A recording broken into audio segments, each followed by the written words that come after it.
a little bit close to the screen. Oh, let me adjust this, sorry for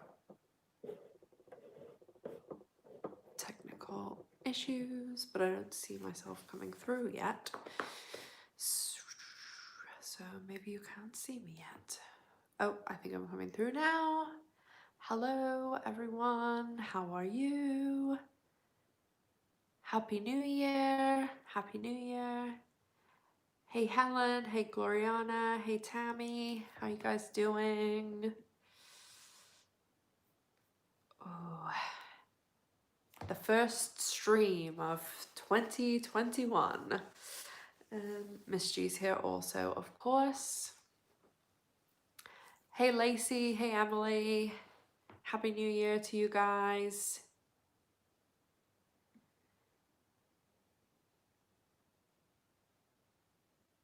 Hey, Steph. Happy New Year.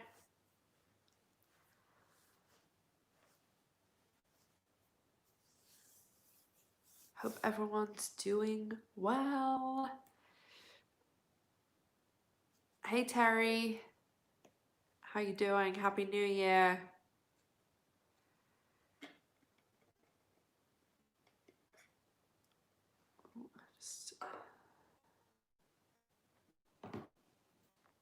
So I'll just wait a few minutes as per usual, just in case anyone is joining a little bit late. Oh, I feel like the light is very bright.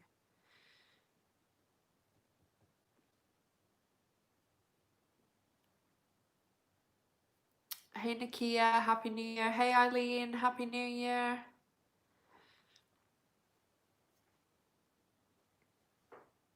She's sitting on her chair too, ready to go.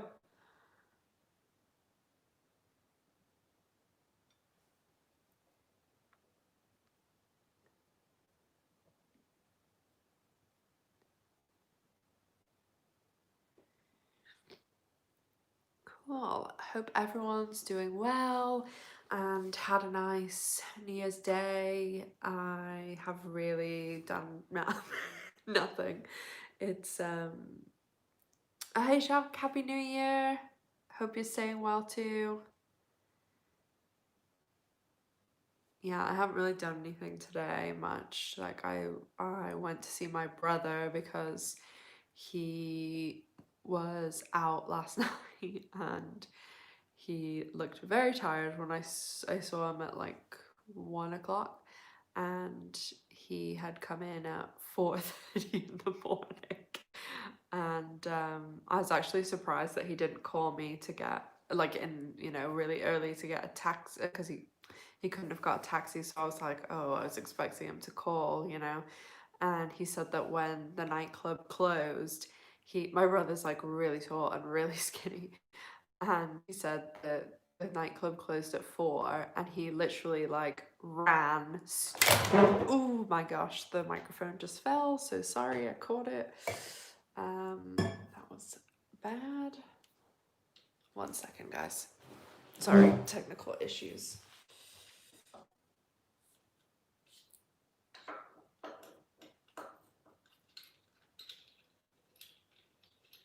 Gee, keep everyone entertained.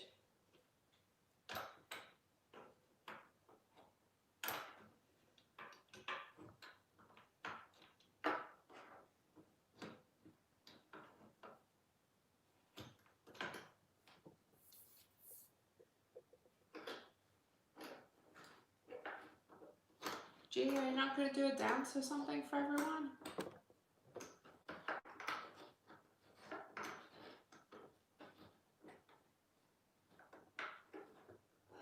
Gosh, so sorry guys about this technical issue. The noise that you're probably hearing.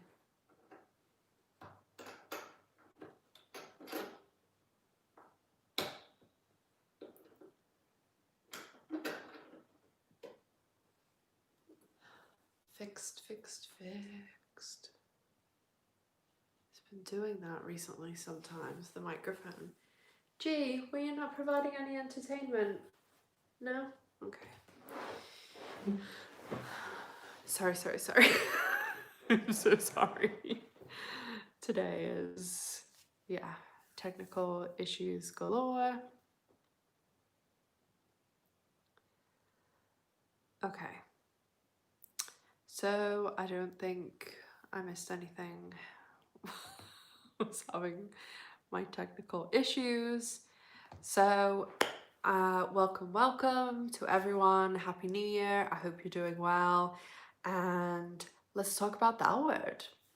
So they should be going back to filming on Monday, the 4th. And you know, I said this in my video yesterday, I think there's not really even going to be a full episode in the can yet, well, even going to editing, because of the way they're shooting it with the 3 episode clumps. And I'm like really curious how they're doing the scenes with, like, as we know, Leisha went back as one of the first people, and then we saw the picture with Kate and Jennifer on set. And you know, there's definitely, like, you know, Leo, who plays Micah, and Jamie Clayton, Sepid and Wafi, all these people have been on set too, so they could have been doing some group scenes. But I still think that this 8 months thing that Gloria, this 8 months thing is really odd, and I want to get to the bottom of it, because why are they filming for 8 months? It just seems like such a long time, especially with this 3 episode chunk thing where they're filming everything all together, that you would think it would speed things up a little bit even. And I think she's seeing like the reflection of her own shadow. G, what are you doing? Yeah, I think she's seeing her shadow, because this light is like really bright. So I think she's seeing like her own shadow, because sometimes this glass, like I'm sitting in front of loads of glass, sometimes she sees her own reflection and she like does like this against her own reflection. It's really funny. Anything can happen on live TV. Yeah, especially when it's like, you know, me just trying to make the magic happen here with my little setup.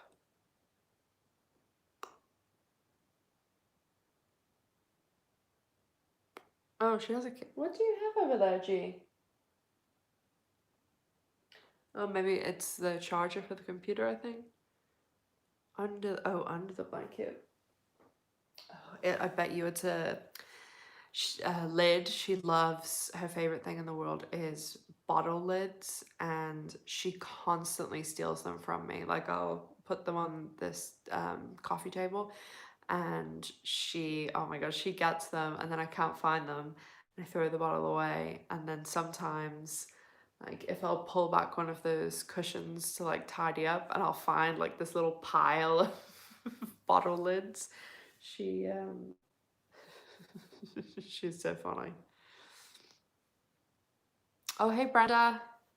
Hey Lolly too. I didn't see you guys come in there. So, oh, fountain pens. Oh my gosh, Lacey, that's a nightmare.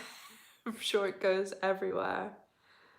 Yeah, her favorite thing is definitely bottle lids, and she does like pens and things like that too, because when I'm writing, I have to like put the pen like inside the notebook or anything, because she steals it. Oh, hey Sherry, Happy New Year to Kentucky. Anytime I see Kentucky, I mean, I know that like obviously there's a lot more people from Kentucky, but I always think about the YouTuber Amberlyn Reed. I don't know whether a lot of people know who she is. So, what do you guys have any questions? Is there anything specific that you want to talk about? Yesterday, when I did my like New Year's resolution video, I kind of talked about the roundup of some of the Gen Q news, but because they've been on Christmas break, obviously there hasn't been really anything coming in the past 10 days. Eileen, things are pretty bad in LA right now. The governor is asking the studios to suspend filming. I'm a little bit. Oh, one of the girls who. Oh no, it wasn't that. One of the. You know that site, Autostraddle? They do. I've talked about this before on the channel. They do To Ellen Back, the podcast. And I follow the two people that do it on Twitter, and I saw one of them who I'm not I think she's a director, or she's works in the industry, and they both live in LA, and they were sharing like articles about, you know, what's going on and how bad it is, and everyone was saying, you know, close down filming, close down filming. So I mean, it's just that thing where it is really bad in LA, like there's no denying that. But then it's been terrible for people who haven't been able to work as well. And can they, you know, work in this whole setup that they've gone through and spent all this time and money to make everything safe to film? So it's just so difficult, and it's the same thing with the UK and everywhere now, that yes, it's bad, and people have their livelihoods to think about for those people that just can't work from home. So yeah, I'm worried either way, because obviously if they do close down, then all those poor people that either they're going to have to be on some sort of support, or I don't even know, you know, here we have well, not in the Alphabet but anymore, but in the UK they have the furlough scheme. So it's just, oh, it's a disaster right now. So I'm really hoping, obviously, that they continue filming in a safe manner. But the most important thing is that everyone stays safe. And if it's not possible to stay safe and quell the virus, then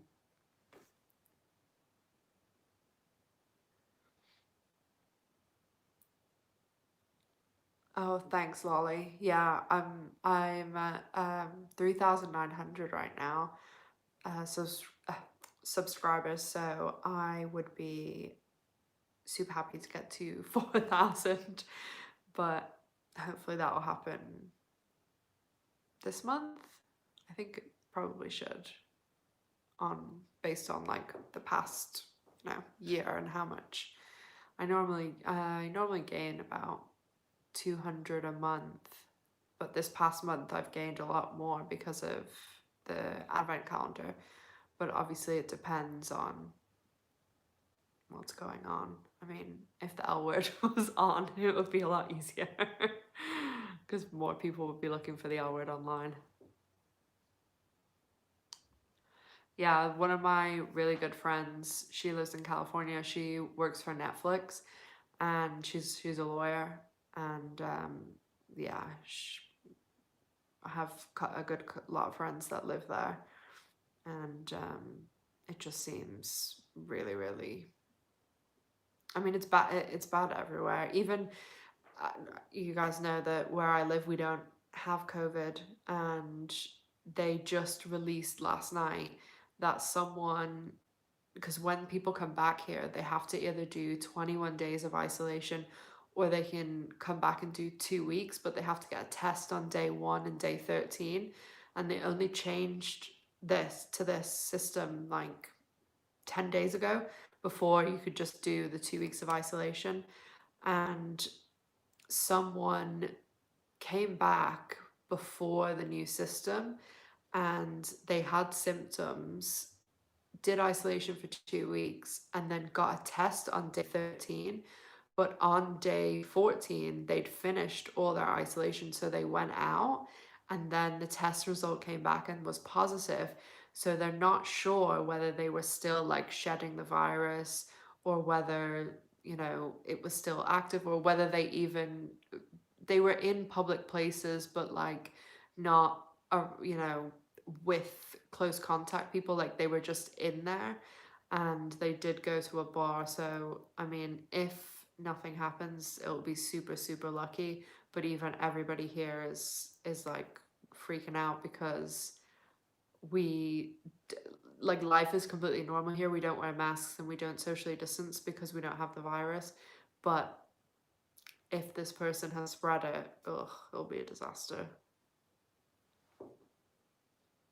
Emily, how come Laurel is not mentioned as a regular cast member?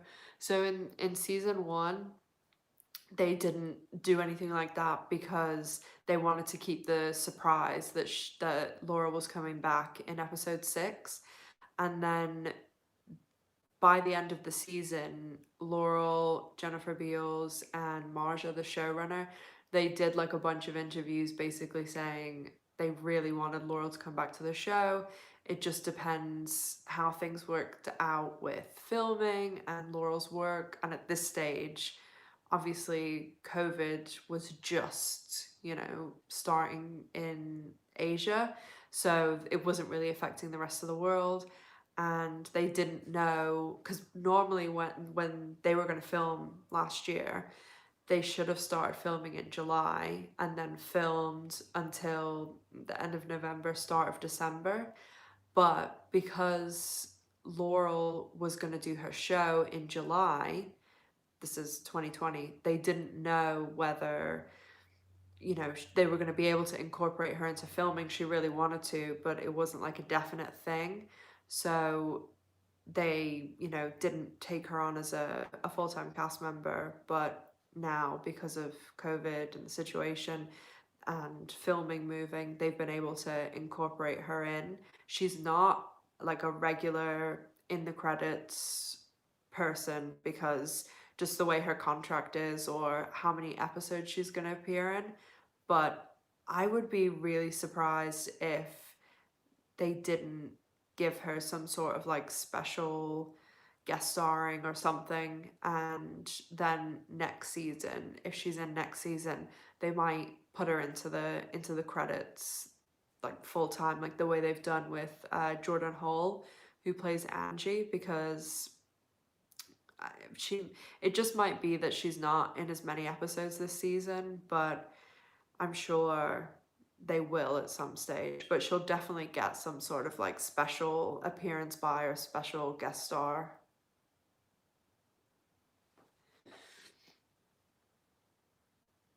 Oh yeah, Chelsea, you just said that to the guest starring thing too. It's highly likely they'll have the best testing available with fast delivery results in case they should be good to go in a closed set. Yeah, I mean the way they've set everything up, all the Showtime shows, basically anything that's shooting. Like there's a bunch of movies shooting now too, and they have all the PPE. A show like the L Word, they're doing testing 3 times a week, and it's a very fast turnaround too. They'll be doing like contact tracing everything, and there's this website you can actually go to, and it lists, I think if it's more than 3 cases, that they list if there's any spread of the virus on a set. So it'll be like CBS soundstage, or ABC soundstage, Grey's Anatomy. Like Grey's Anatomy hasn't spread any, but just as an example. And that, there's nothing for the L Word. Like I've been checking it regularly, and they're being as safe as they possibly can.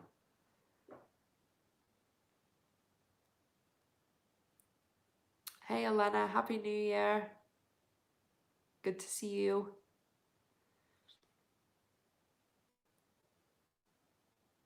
Oh yeah, Lacey, that's a good point too. Like a lot of them will be doing the rapid tests. Probably for a lot of the crew, it would be like the rapid tests, Whereas like especially on a show like The L Word, where it's not like Grey's Anatomy, where they are actively showing the pandemic. And so in Grey's Anatomy, obviously, it's a lot easier because they're playing doctors and they all wear the PPE. But other shows that are having the pandemic, it makes sense for the characters to socially distance while filming because that's what they're supposed to be doing.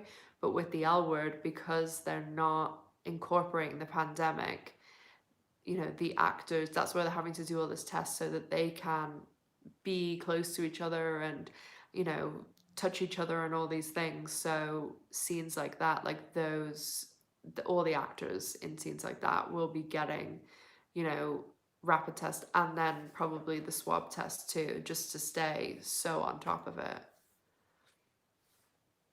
Oh, no worries, Savage. Hey. Oh, hey, Cindy too. Glad you guys could make it. Happy New Year.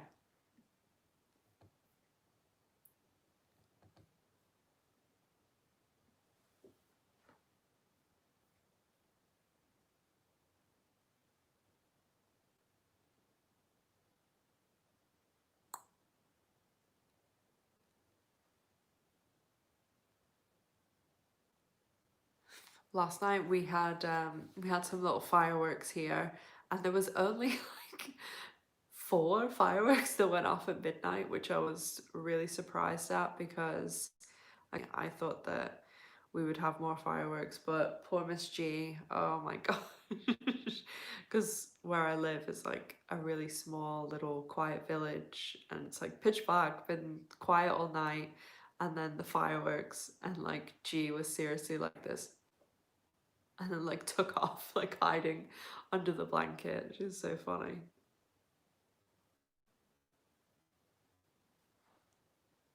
Oh, Elena, no kisses at all or pandemic kisses. Well, yeah, they're not showing the pandemic on the L Word. I I really think that they will have kissing scenes and stuff like that because it's such an integral part of the show. And I think that the reason they took so long to go back to filming and get everything sorted is because they were figuring stuff like this out. Because so many other shows and movies went back to filming way before the L Word. So I think that they were like really perfecting the whole, how are we going to do this? How are we going to stay safe? Because we need to be able to show intimacy in our show because it is such an important part of what makes the L Word the L Word.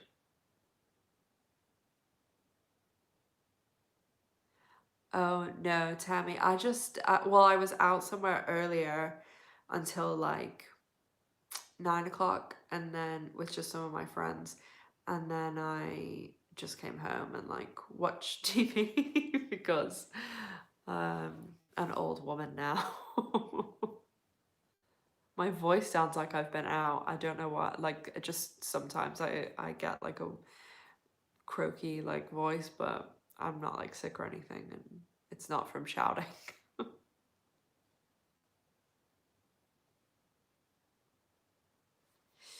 Emily, is this because of her art commitments as Jennifer and Eileen working on the book, The Many Husbands of Evelyn? Oh, yeah. I haven't heard anything about that recently, and I did go looking for information about it because I remember, I think it was around when Laurel appeared. So, yeah, like this time last year when Laurel's episode aired, because Jennifer Beals and Eileen Chaikin were working on that book. Is it the Many Husbands or the Seven Husbands?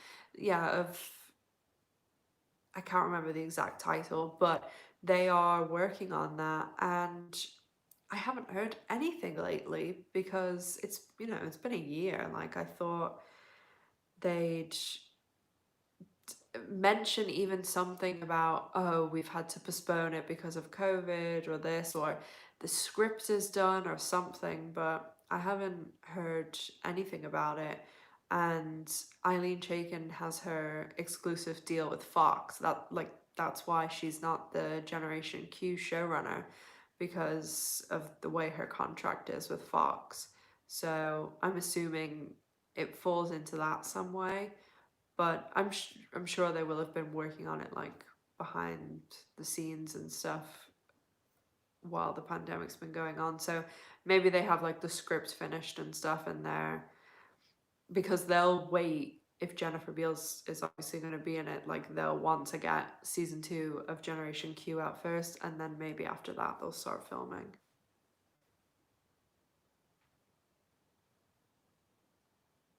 Yeah, see, Steph said, the L word without kisses.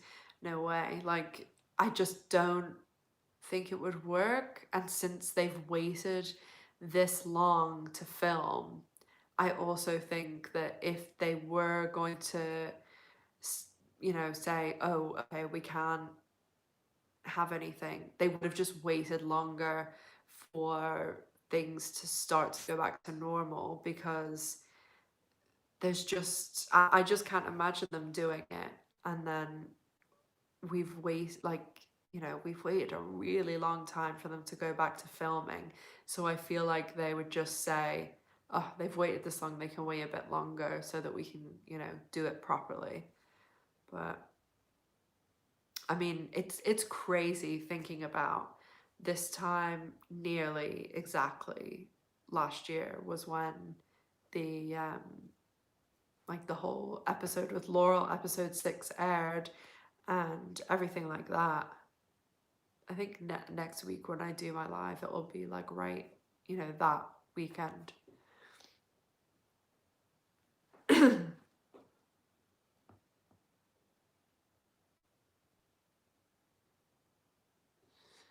Oh, Elena, I'm asking because I'm watching other shows and no kisses, no hugging. It's sad. Yeah, I'm like a lot of the shows that went back very early here too, like a lot of the UK soaps like Coronation Street and stuff like that. A lot of those shows, they even, I think before we started having the lockdown and stuff and everybody was starting to socially distance, they stopped all like kissing and stuff scenes from then, and it's still going on now. So I think it's just they're probably not being as strict on set with, because I know that they were using like screens and stuff too, so it's just probably way too difficult for them. And a lot of those shows have insanely huge cast and crew, and oh my god, logistically it must be insane to get all the tests and things for like a cast like Coronation Street, enormous. And then like all the crew and behind the scenes people and runners and PAs. I can't imagine. It must be madness. Oh, Tammy, that's right. Yeah, I knew it was. I was thinking that it was seven, seven husbands of Evelyn Hugo. That's right. Oh, Steph, you have the. I haven't read it yet either. I keep meaning to. I'm reading. I don't know whether you can see it there. Oh yeah, you can see it there. Oh, can I do it? No. Yeah, right there. The Kamala Harris book that I'm reading. I got it 3 days ago. So I think I'm about a third of the way through it now.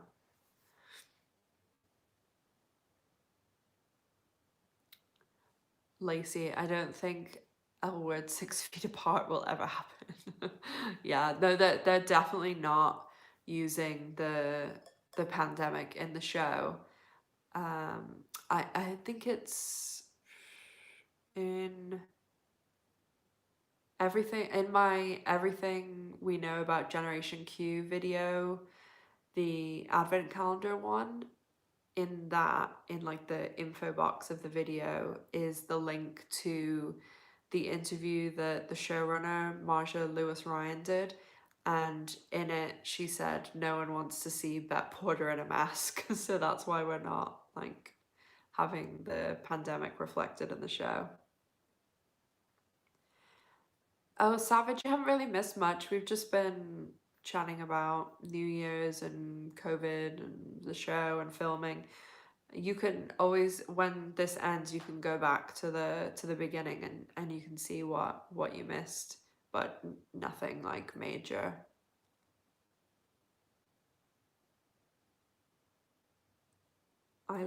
Is Eileen's contract with Fox open-ended or will it expire at some point? Yeah, it's for a certain number of years. I think it's five. And I think it's 2017. But they'll have options in it to extend it too. So it just depends. Like it depends whether she's really happy because I'm sure it's awesome money, and if she's happy like working there and what she's able to do. But it would be really interesting if, say, her contract expired next year in 2022 and the L Word is still, well, I'm really hoping that Generation Q is still going then, and say there's going to be another. I mean, and usually when a show gets to series three, it's going to get to at least the fifth series. Like if you go back and like look at shows that have been cancelled, they're usually season one and two, like they're usually cancelled after those, or they make it to season five, because once a show gets to, I think, the end of season four, they get into like a lot more money for reruns and stuff, and you can distribute them that way. So I'll, if you're looking at a show and you're like, oh, the show really, normally we would cancel it, but why don't we try and make, another couple of million back on it? They will pay for it, and they will drastically reduce the budget. Like with the L Word, the sixth season, there was only 8 episodes, and they'll do things like that, like cut the episode amount down, they'll cut some of the cast down, things like that, just to get a cheaper last season out, so in the long run they can all get more money for reruns and stuff because they've got more episodes. But if, they said, okay, the L Word's going to get 5 seasons, and then they had 2 or 3 more seasons to do, and Eileen Chaikin, like, would she come on and be like, really involved with the show, or would she become the new showrunner? It would be interesting because if you look at shows on the CW like The Flash and Supergirl, they all normally change their showrunner every couple of years. And Grey's Anatomy's, the showrunner's changed on that. So it's not like a, set in stone absolute position.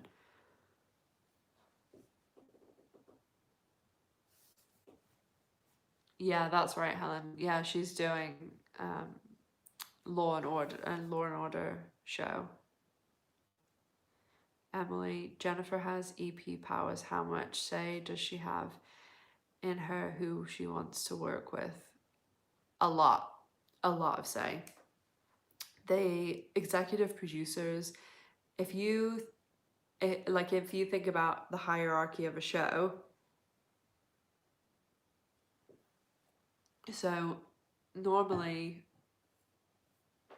like you have the actors, well, sorry, like you'll have crew, like entry level crew, like people like runners, PAs, assistants, everything like that. Then like the technical skills positions like camera operators and behind the scenes people, director of photography, um, stunt coordinators, or people that do anything to do with like stunts, or they're in control of like the script supervisor, where there's people that literally will, this is what I would love to do if Marcia Lewis Ryan is around.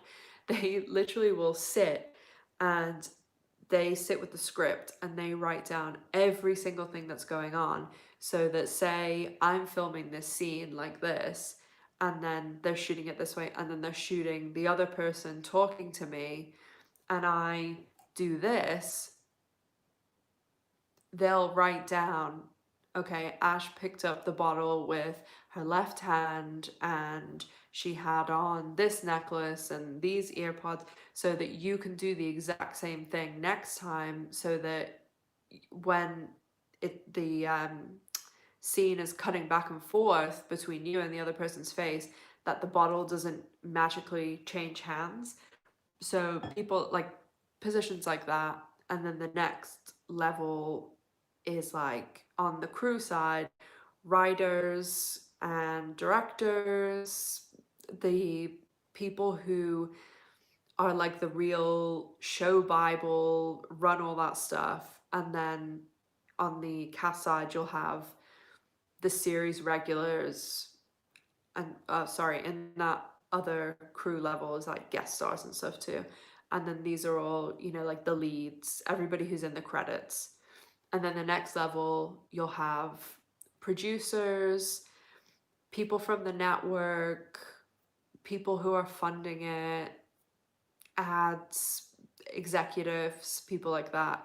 And then at the very top, you'll have the executive producers, and then showrunner and network.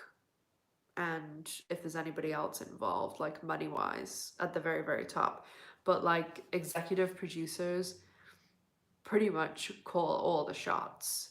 They, if somebody was coming on the show and they didn't like Leisha, Kate, or Jennifer, like didn't like them or get on with them, like they would have the power to say, hey, no, like I don't want this person involved. Or they have the power to say, hey, one of my friends or someone I know wants to be on the show, and they'll work them in somehow. Like they were kind of, well, they had more than the usual sway when the original show was on, because you had situations like Marley Matlin and Elizabeth Berkley who came on the show because they knew Jennifer and stuff. And no, yeah, like normally the executive producer, like they're the ones that have the ultimate say. So that's why like the whole thing with Laurel, like once I read that Jennifer was really pulling for her to come on the show, it that's why I thought it was going to happen.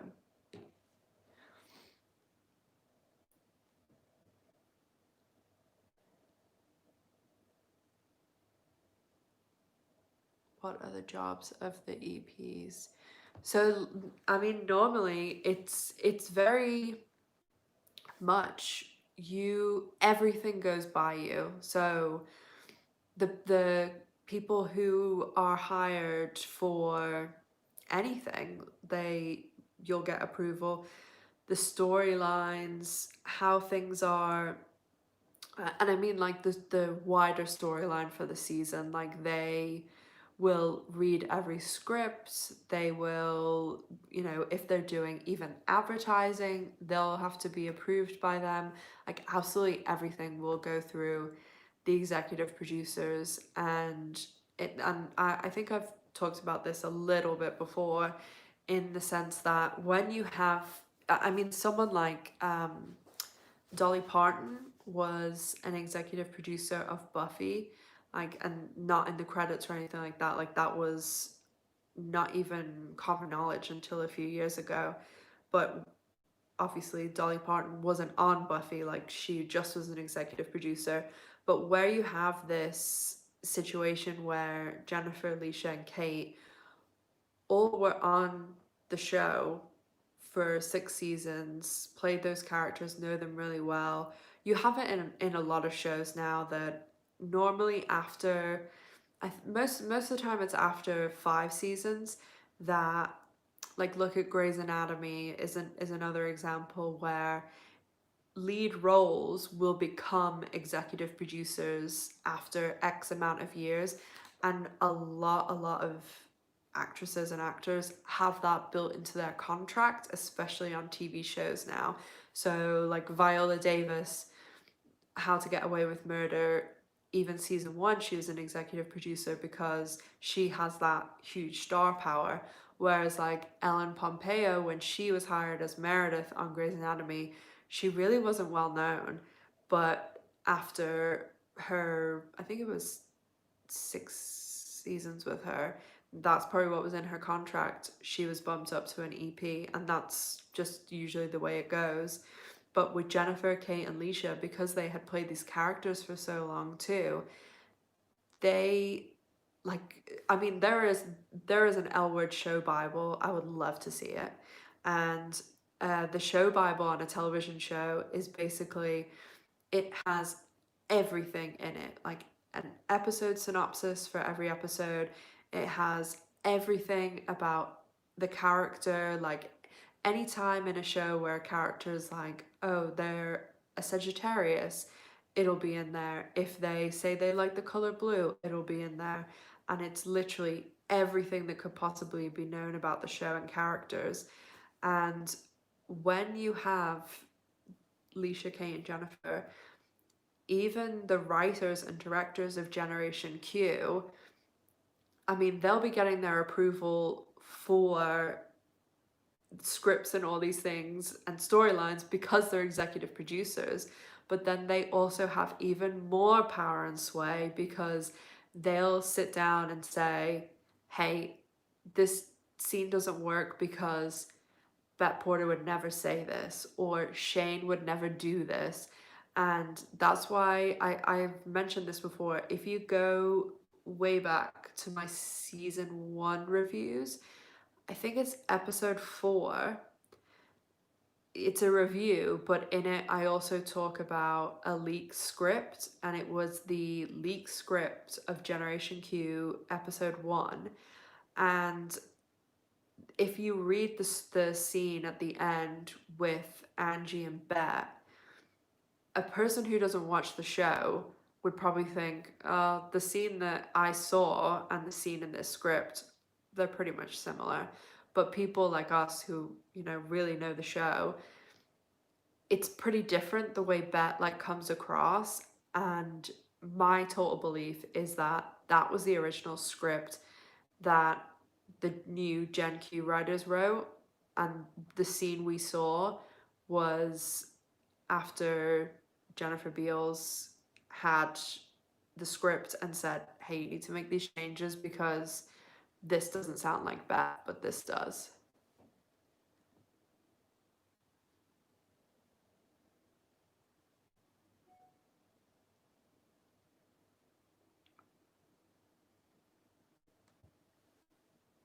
So Miss G is having and then it looks like a bath. Oh yeah, oh my gosh, she has a thing about, she just loves to have a little bath on camera. So sorry if she was exposing herself over there. Oh, your cat's cleaning each other, Tammy. That's so cute. Miss G's doing her aerobics. Ugh.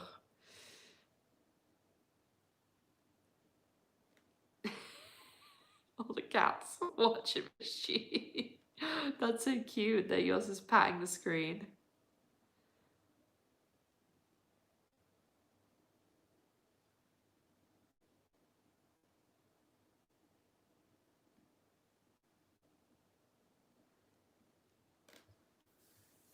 Savage. Why do they always only go for 5 or 6 seasons if they're doing great, like the L Word? When a show is cancelled or finished or whatever, when it's not to do with the ratings, 95% of the time it's to do with the actors because they'll want to like move on. And if you look at Supergirl, I know that's like not really like anyway related to the L Word, but Chyler Lee, who played Alex in Grey's Anatomy, is in the show. But Melissa Benoist is the actress who plays Supergirl, and Supergirl should be coming back. Well, it's coming back for one more season, but there's no way they'd cancel it because it's like the second highest rated show on the CW. But Melissa Benoist, who's the actress, she just had a baby and she also wants to do movies. So her contract's up, so she's not going to renew her contract. And that's why, because most actors and actresses on television shows, this thing where I'm saying about producers, they become producers at season 5 or 6. 90% of the contracts on television shows, they'll only be for 5 or 6 seasons, and then they have to renew the contracts. But then, well, it really depends who, because if the show's really successful, the power's totally with the actress, because the studio, the channel, everything will want the show to keep going. And the actress knows that, so they can say, hey, I'll come back and do another season, but I need another 100K to do it. But if the show isn't doing that great and the actress wants to keep going and just wants to stay with the show, you know, TV is a super lucrative career and very, you know, if you have your contract, you're not going anywhere. And the power then is with the studio. So the actress will say, hey, I'll come back for the same amount of money, but renew my contract for 3 more seasons.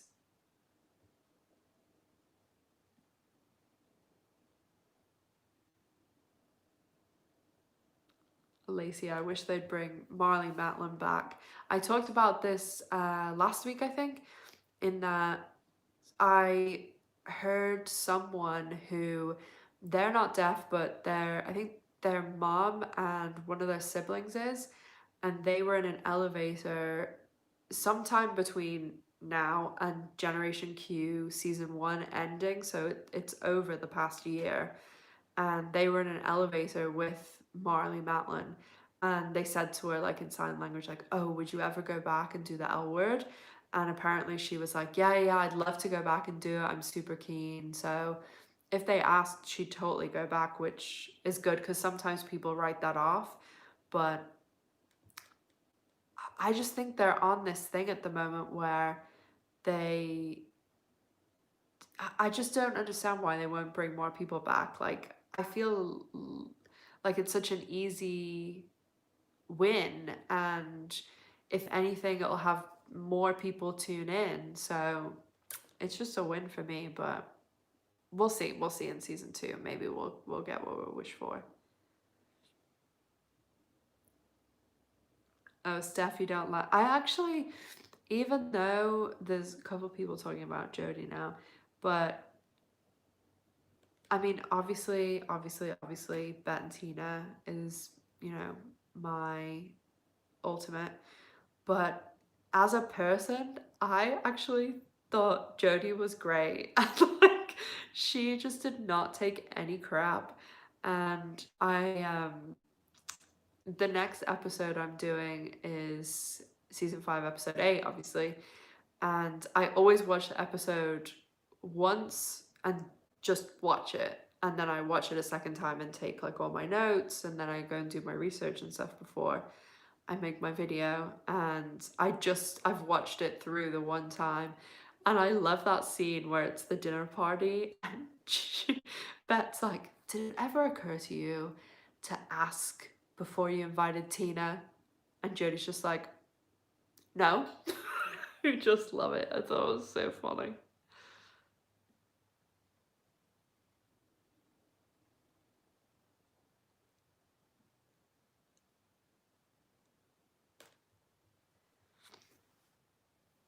Tina and Mark.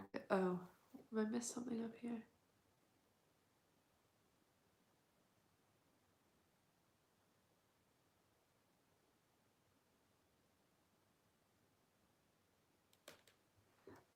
Hola, Grazia.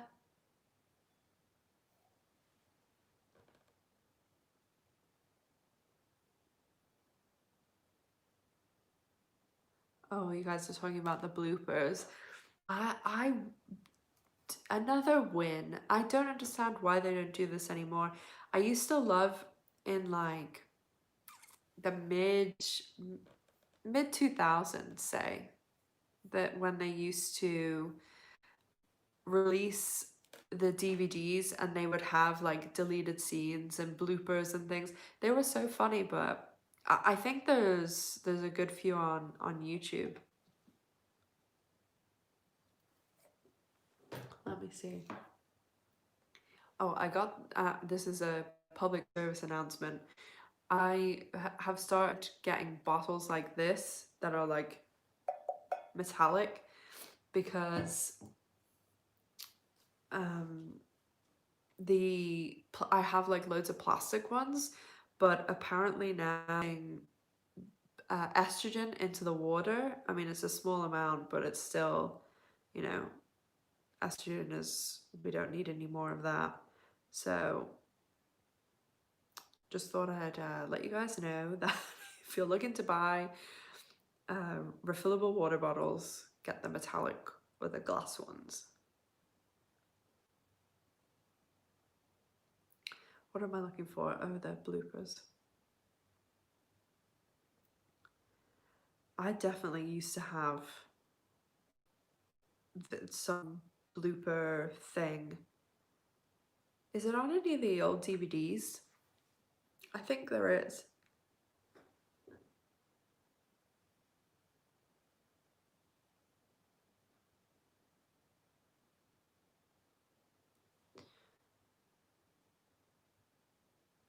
Oh yeah, I think there's some from the basketball scene.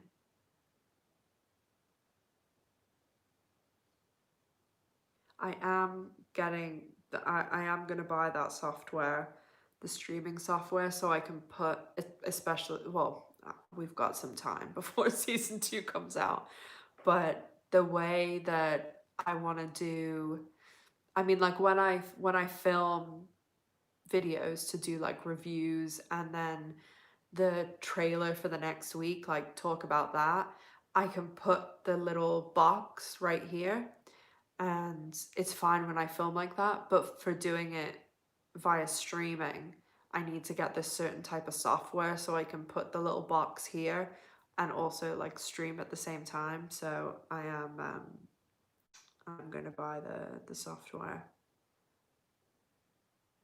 Yeah, there's really not that.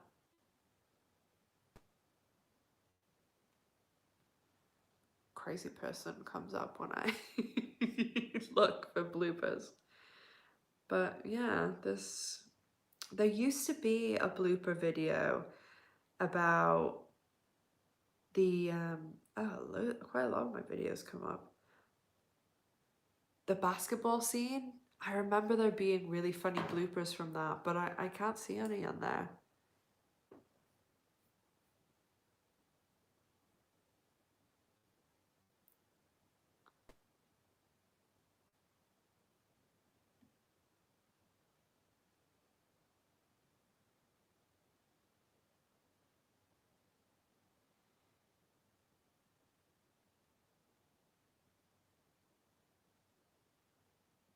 Oh, I think what am I missing here?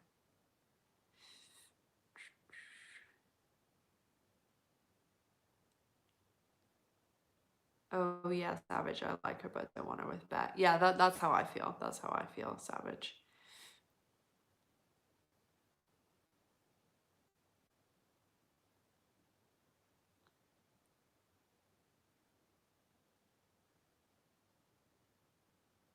Yeah, no, Terry, you're right too. I said that in one of my videos too. Like I always feel like with Jodie and Bet, like violent isn't the right word, but it just always feels like so forced or like mechanical or so. I don't know. But I feel like I don't know. With Bet and anyone else that's not Tina, it does feel very like, I don't know what the word I'm looking for is, but just not, I mean, obviously not right, but yeah, it's the, you know, like I someone put on Twitter yesterday, I think it was, that interview with that blonde short-haired woman where she basically is like, put the kids to bed, and then they show the scene of Bet and Candace and Jennifer Beals. Oh my god, get this woman an Emmy, Golden Globe, humanitarian award, please, because the way she handled that interview was frigging amazing. If you guys haven't seen it, I can't remember who put it on their Twitter, but I'll find it and retweet it later so that you guys can see it if you haven't. But yeah, the way she handled the interviewer was perfect.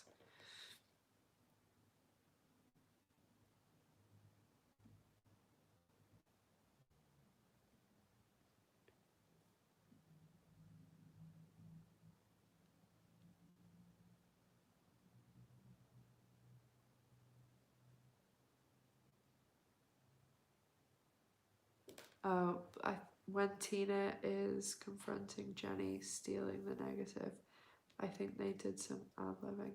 Yeah, I'm maybe I'll do a video on that sometime about all the scenes that were ad-lib.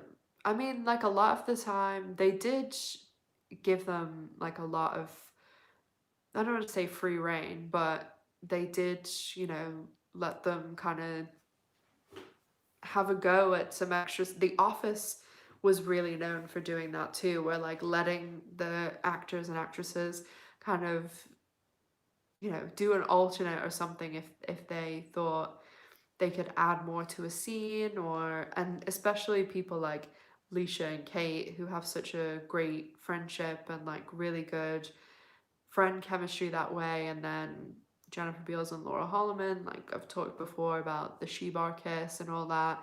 And in Lights Camera Action where Bet like mouths the words.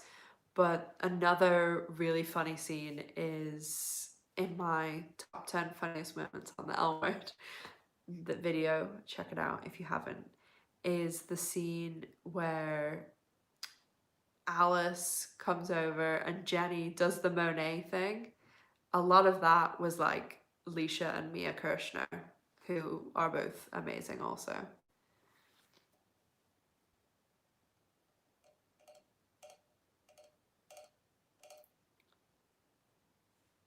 Oh yeah, JB is the best. She is so awesome. I like I think it honestly is a crime against humanity that that she hasn't even been nominated for an Emmy or Golden Globe, especially an Emmy. Like I know Golden Globes are like really, you know, but it's criminal. Like I can't like would confidently say she is one of the best actresses on television for sure. I mean, this the scene in episode 7. I mean, there's a million scenes that I could say in the original show, but even if they're looking at saying for Generation Q and the scene in episode 7, like the dinner scene, it I cannot believe that she wasn't nominated for that scene. It was just amazing.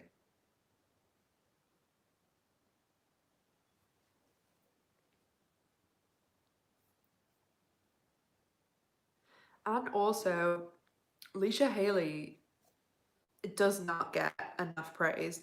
She is, and I mean, Mia Kirshner, like so many people on that show are amazing, but Alicia Haley is, her like comedic timing is so good, and she definitely does not get enough recognition. There's a lot of people on the show that they were so good on the L word, and there has been, you know, some successful people afterwards, like Sarah Shahi, she's gonna be in Black Adam, which is gonna be a really big DC movie, and she's been in a bunch of stuff. But there's a lot of other people that the show is still kind of the biggest thing they've done. Like I would say that's, if you think about the last 15 years and think about the main cast, like it is still the biggest thing that pretty much the majority of them have done. Like Alicia, Kate, Aaron Daniels, all of them, and even like obviously Laurel has an entire other career that like it she must be in some crazy percentage of the fact that she was a successful actress and a successful painter. Like how many people make it in either of those industries, but to make it in both, like it's wild. And like obviously Jennifer has Flashdance and an entire career for the last 34 years or something, but the L Word is definitely still the biggest thing that she's done in the last 15 years. And same for Laurel outside of art, obviously.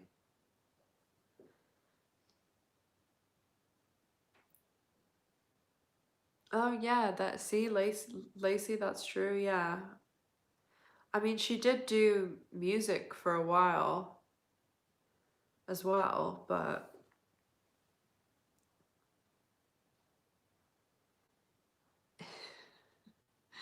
Elena was saying about American.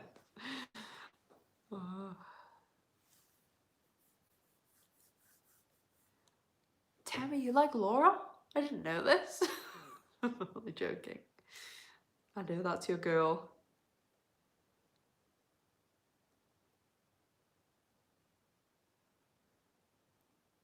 Yeah, that's true too, Terry. Dolly Parton is the best. Like this year, I have read so much stuff about her. Oh, actually, last year now, and yeah, she is pretty awesome.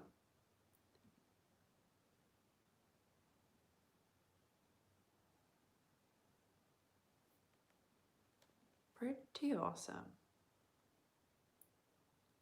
So, does anyone have any L word awesome predictions for me? What's your best prediction? If you even like it doesn't even have to be, maybe like a hope that you think is gonna happen. Oh, Helen, that's great that you if you said it's sweatshirt, you ordered a hoodie.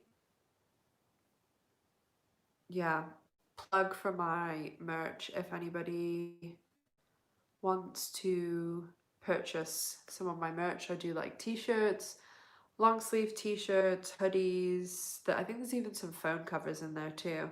So there's a Generation Q one and an original cast one right now. It's like the name shirt that I wear sometimes. And I am working with someone else on that's a viewer on the channel, that they've done this really cool design for Dana's.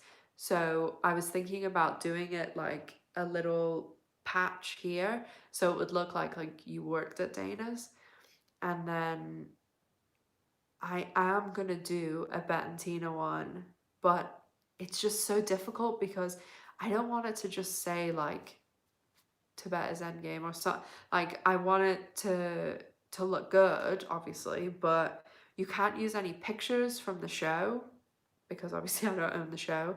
So I don't know. Even I was even thinking about doing something. Let me know what you guys think. Something cute about like just like Bette hearts Tina or something simple, like, because sometimes, like, that's why I really like the name list thing, because it's obviously L word and it's still nice, but it's not like super in your, like, you could still, like, I've worn that shirt with the names, like, I wear that in public all the time, and it's not like gonna draw too much, attention.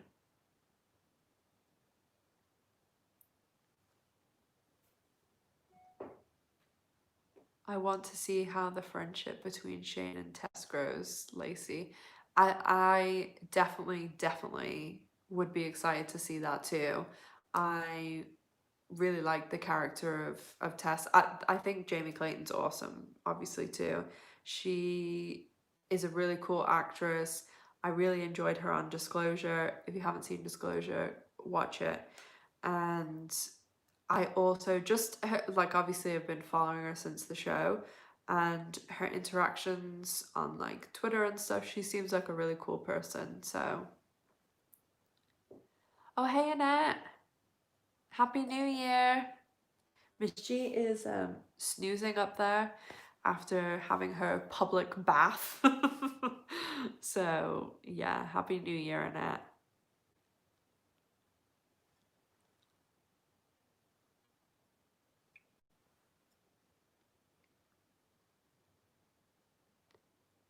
I hope for great conversations in Dana's, like in the planet before. Yes, Steph, absolutely. Super, super would love that. I mean, that is one thing about the show that was just so fantastic, like the original show. The way that they did the friendships and all their individual relationships, but them as a group as well. And those scenes, like somebody had this on Twitter today too, the scene, well, it's mostly over the episode in season 4 where Alice, Tasha, Helena, and Poppy are all in Alice's bedroom, and it's like the episode where Leonard, Phyllis's husband, comes. Like the way, like that's my friends and and I love those scenes. So I'd be all for seeing them in season 2, like more about the friendship. And I mean, it's crazy that we had Tina there for 2 episodes and we didn't get a scene of Bet, Alice, Shane, and Tina, like, just hanging out. It's crazy. And I mean, I know in the first episode, that scene where Bet, Alice, and Shane, when Shane's like just come back to LA and they're like over breakfast, like, that just felt like when I slip into this Free City hoodie that I've had for like 15 years, or it's just so comfortable and you just, oh, like that scene is when I was like, okay, yes, sold. I am on board with Generation Q. And even made even more better when Bet picks up the phone and Alice and Shane just go, oh, Tina. It just, that is the scene that sold me on Generation Q, and I'm all for more of it in season 2.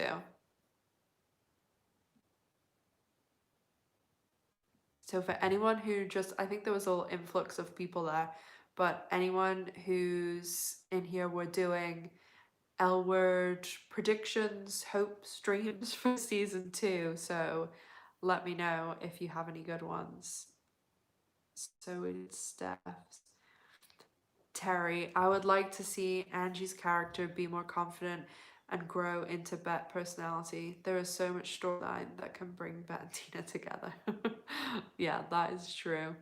And I mean, even in the original show, like, it does bother me a little bit in season 5 when they were kind of like using Angie as an excuse that way. But I think most of like Bet and Tina bringing them back together, going back to season 2, when even Tina was pregnant, like, Angie has always brought them back together, and I think that is definitely a prospect. I think that there's a lot they can do with the Angie character because I mean, Eve and very new stuff because when we did the original show, I mean, Shane I think was the youngest character and like when I started watching the L Word, I was 18, 19, and Shane was even like I remember thinking like, oh well, she's like like a real grown up. Like I was in university, so they never had that like young coming out into the community, and obviously it's going to be different for Angie, who like her parents are gay, and she lives in freaking Silver Lake and grew up in West Hollywood. But that whole, I don't know what, like the scene where Tina says in, I think it's in the end of season 4, when she's saying you feel a part of this like secret amazing thing. And I know this sounds weird, but sometimes I do think like being a lesbian is like being in this really cool club that we have our own special little community. And the girl that I went on the a woman that I went on the blind date with, like I've seen her a couple more times and we're hanging out tomorrow. And what I like the most is like she loves the show and being able to, talk about like, this sounds so silly, but like gay things that I mean, I love my straight friends to death. They've been my best friends for nearly 25 years and they know me better than anyone, but there's certain things that they just don't understand and I just love it. So yeah, that whole aspect of welcome to this cool club that is so accepting of you and we have this amazing community.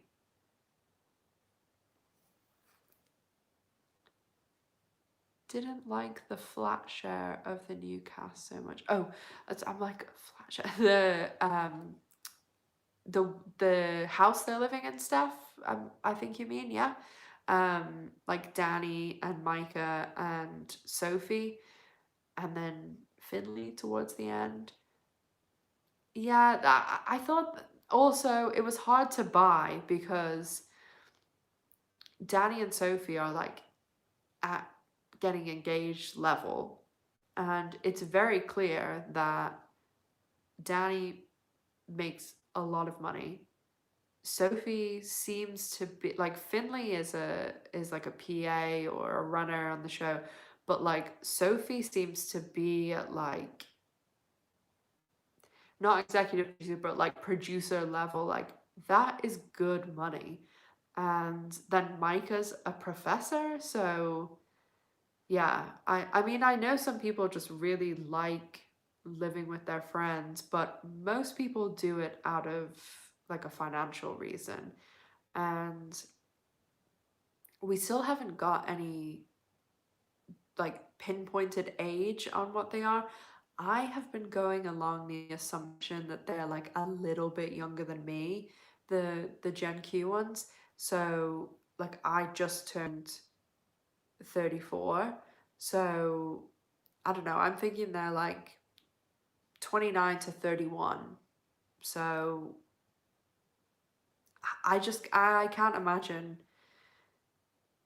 being that age, especially that Sophie and Danny are engaged, but it's mainly the fact that they all have really good jobs, and Danny especially like must be making a lot of money working for, and she probably has a huge bump too because normally that job would be a lot of money, but the fact that she's working for her dad, and I'm assuming there's no way on this earth that Danny's dad didn't pay for all of her education. So she absolutely does not have any student debt. So yeah, I think that that was a really like, how do we get all these people to be in each other's lives?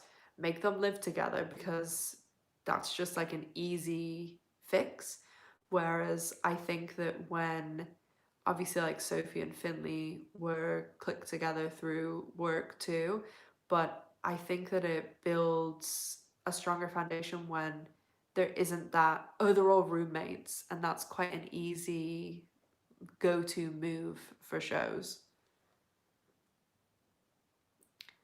Tammy, I think the planet was better since it was more a cafe, where Dana's is now more a bar nightclub.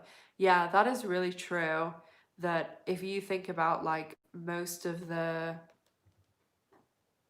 friendship scenes, the scenes we enjoy where they're all sitting around chatting, that is always taking place in the daytime. I mean, when the planet did the nighttime thing, like, yeah, there's some good scenes too, but yeah, maybe now with Shane really focusing on Dana's, and then like Tess is in there too, and maybe they're gonna do more stuff like and try and do a bit more about like what the planet was, like a hybrid.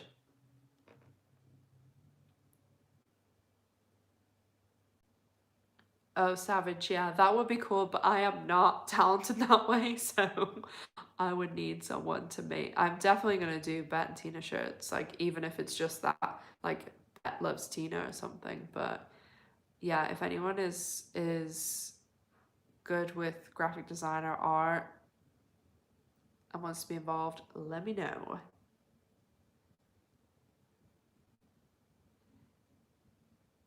Terry, I think they're trying to get away from the original, which I think is the wrong direction, just my opinion.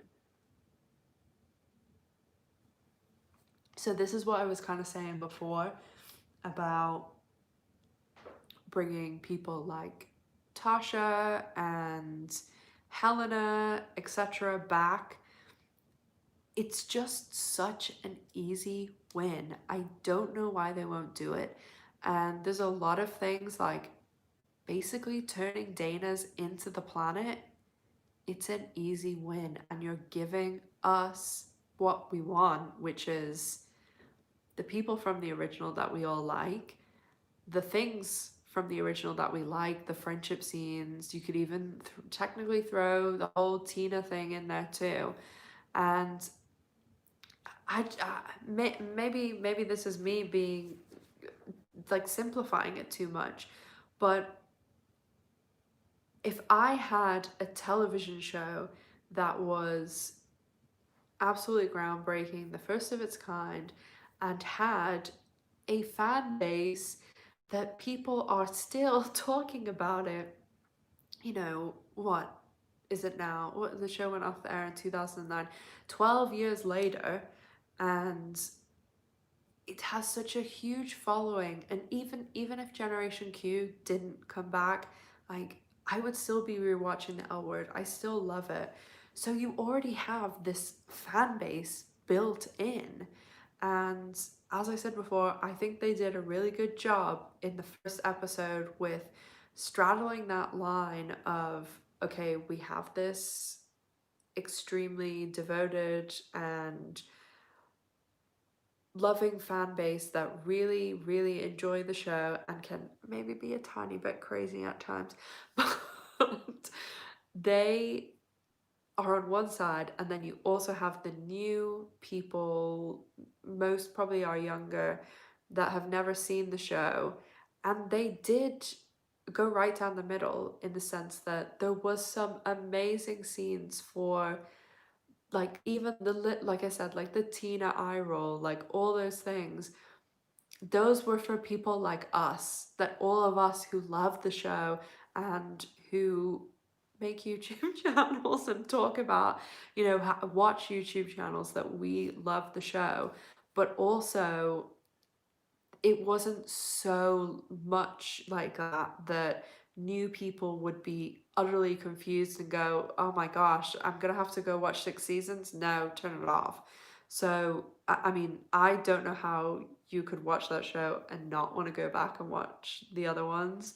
Like my best friend in New Jersey, who comes in the chat sometimes, Emily, like she wanted to watch Generation Q when it started, and I was like, absolutely not. You need to go and watch the 6 seasons. So she did.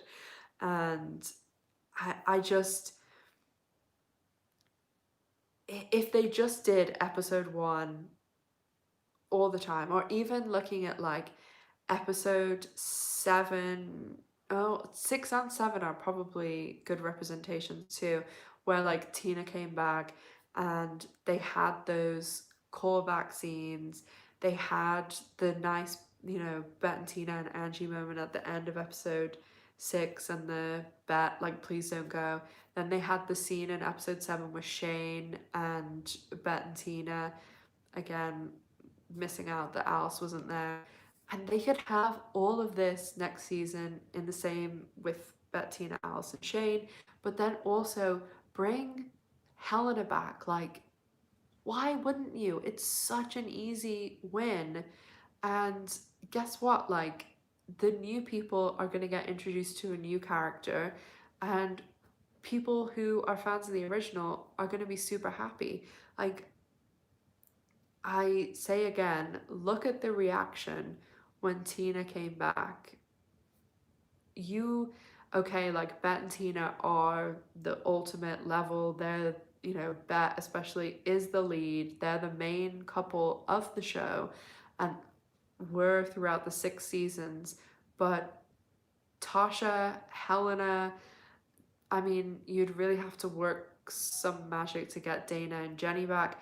But all of these characters have, a huge fan base, and if you had them, you've got 10 episodes.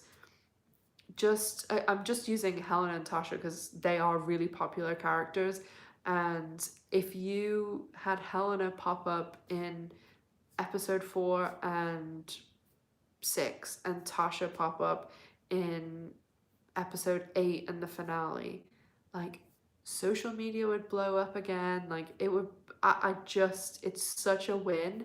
I don't know why they won't do it. And that was a huge rant, but you get my point.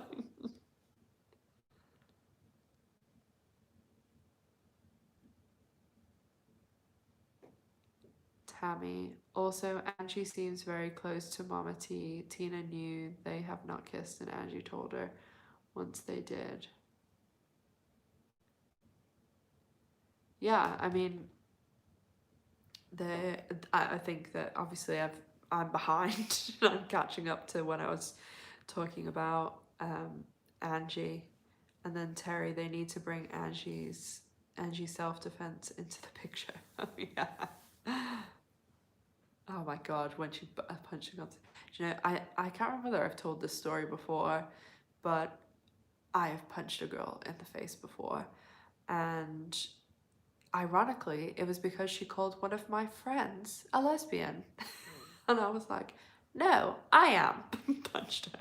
I didn't say that, but yeah. And then there was like 5 of them and like 3 of us, and one of the other girls like grabbed my arm, and then her friend sucker punched me. And then so I had like 2 black eyes and like a bloody nose, and then I knocked the other one out too with my elbow. But I was like, I think 13 or 14.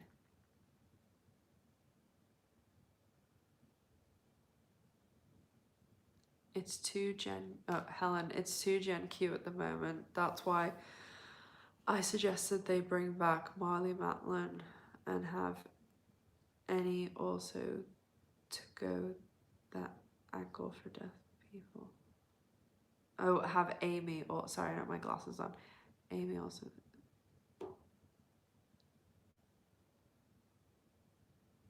Yeah, I mean, I think that Marley Matlin like is a great actress and appeals to everyone. I don't think they're like, ticking boxes. They want to have a show that's representative of everyone. So yeah, I'd really like to. Marley Matlin's another good person that would be great to come back on the show, and obviously she's keen too. There's even just impact, and I've said this before too, like, to know what happened to everyone that, like, for the best part of 6 years we were with. Like, when on Shane's birthday, when they had all the texts, like Helena said, happy birthday from England or whatever. Like, why is Helena in England? Like, what is she doing there? What happened to Hit? Because obviously we know Kit passed away, but what happened from Hit and the planet and everything to Kit and, you know, Helena going to England and Kit passing away? Like, what happened in the middle?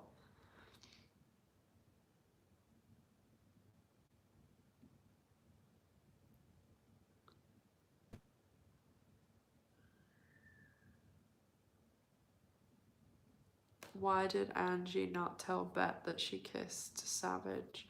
Um, or Savage said that. I think it's just like I mean, Bette and Angie have a different relationship to Tina and Angie. So it's just, those some things that you maybe share with one parent that you wouldn't share with the other.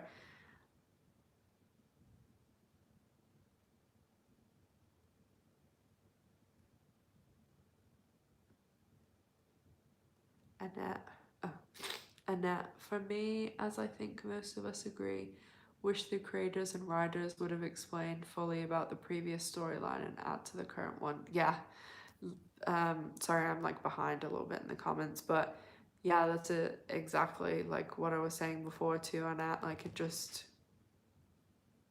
but why wouldn't you? I mean, I know they can't make everything about the past and what's gone on this time, but even, they've had 8 episodes, like we've got to where we've got to, but over the 10 episodes, just sprinkling some little bits going forward. I mean, there's some storylines that happened in the first season, not a lot because they were very short on time. They only had 8 episodes and they had to introduce a lot of characters, but there was certain things that I was just like, why is this happening? I did feel that kind of way about the whole thing with like Felicity and the husband, but then obviously it made sense because like that's how Tina like came back.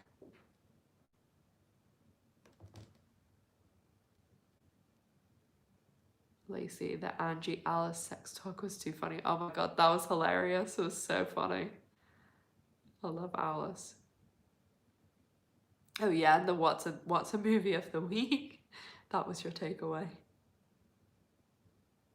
Oh, Terry, that's episode 8, the finale of season 1 of Gen Q.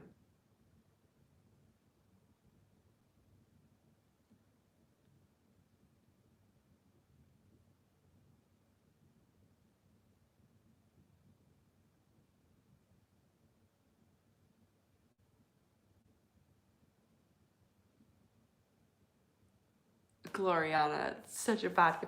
Well, I will defend my friends like no matter what, and nobody calls one of my friends a lesbian as an insult. So yeah, and I was like 13, 14.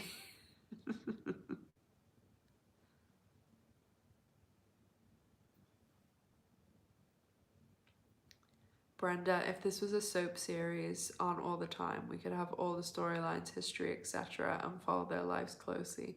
Wouldn't that be great? Oh my god, that would be so amazing. I would absolutely love that. I wish we could have it all the time. Savage. I want Shane and Molly back together. Bring her back. I actually really liked Molly and Shane. I I mean, Shane, I've never been like a super big Shane fan. I like, out of, everybody knows I think by now that like Bet's my favorite character. Alice is a very close second. I like Alice way more than I mean, I always liked her a lot, but I love her in Gen Q, and Gigi's my favorite. Gen Q character. And so like with Shane, like I thought the Shane and Jenny thing was funny, and then I loved Carmen when she was on the show, so I was a bit more interested in Shane then. But I actually really liked Molly. I like Shane and Molly, and I think she'd be a cool person to bring back to the show. I think she has young young little kids. The actress Sybil Shepherd's daughter, but Clementine Ford, but maybe she'd be open to coming back. I mean, it would be cool if Phyllis and Molly came back, even just for like a little brief cameo where, I don't know, they're in a restaurant or something and like Molly, Phyllis, and Joyce are there, even though I know Jane Lynch is like off doing game shows for straight people. But yeah, it would be really funny. Because Joyce Wishnia, oh my god, so hilarious.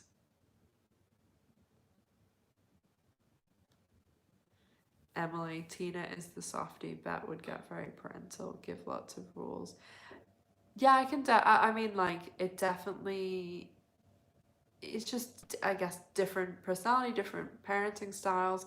But yeah, I think Angie and Tina are a lot more like. Oh, I don't know how to like explain this, but like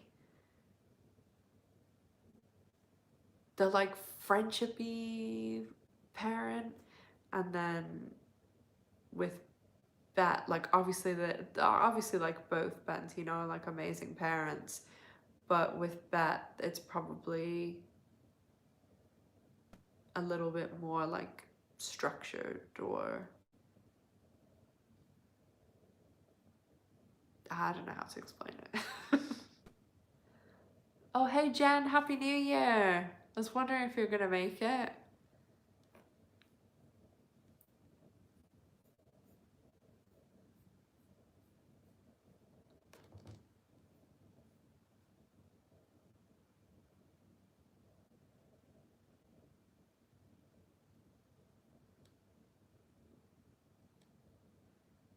Oh, the Lolly, the house looks so much like a set.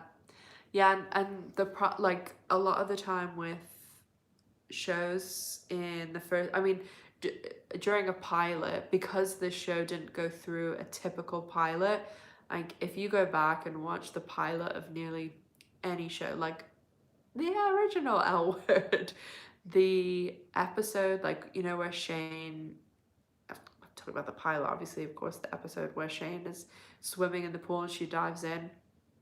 So, like a pilot, they always film it somewhere else because, like, even if you watch the pilot to 30 Rock, Liz Lemon's apartment is completely different because the pilot gets filmed so much earlier. And as Leisha, Kate, and Laurel were saying on the Pants podcast, like they had to go back and reshoot a bunch of stuff because the original Tim was fired. And in the pilot where Shane dives into the pool in Bettina's backyard, that was the only time they were able to do anything like that because they actually filmed it in a real house. Whereas Bet and Tina's house, for every episode except the pilot, it's on a soundstage. It's not in a neighborhood or anything. It's in a soundstage, and the pool in Bet and Tina's back garden is about 3 feet deep. if you if you notice every single um, pool scene, they like there's the scene, you know, where like Tina's in there and stuff, they are on their knees. That's how they had to stand in the pool because it was so shallow.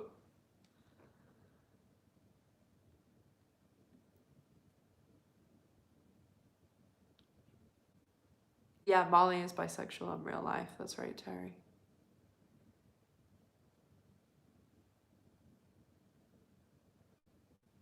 Yeah, Brent, they are filming um, season 2. They went back to filming on the 30th of November, and they broke up hang on one sec, I have the date right here. One sec.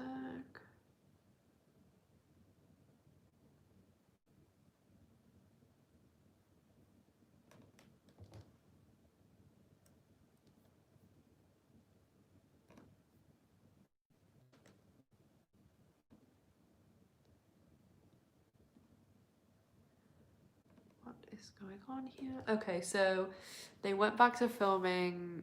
Well, they went back to prep and everything the beginning of November, like set all the cameras, sets, everything like that.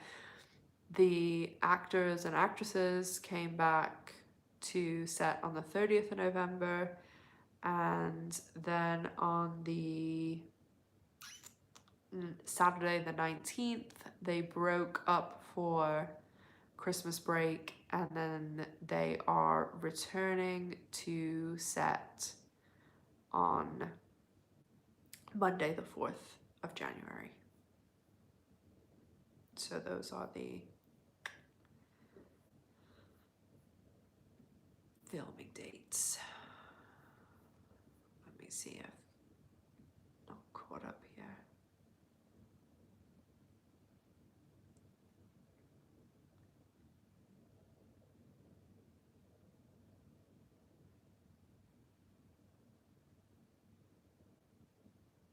Oh yeah, Savage, that's right. Laurel said that a bunch of times in interviews too, that she's a romantic and she really wants Ben and Tina to get back together.